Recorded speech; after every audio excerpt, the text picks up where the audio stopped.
प्रत्येक मंगलाष्टकाच्या मागे एक एक पद दिलेले असते की पहिले गणपतीला आमंत्रण म्हणजे आपल्या विघ्ननाशाला गणपतीला बोलवतो.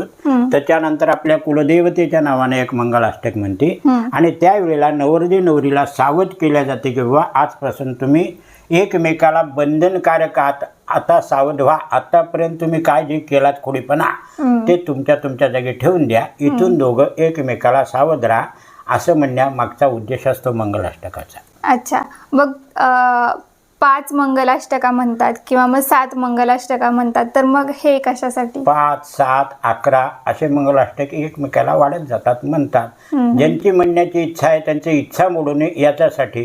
पण मंगलाष्टक हे 5च निमित्ताच्या मागे लागलेले आहेत. कारण का पंचतत्वाचा हा देह प्राप्त झाला.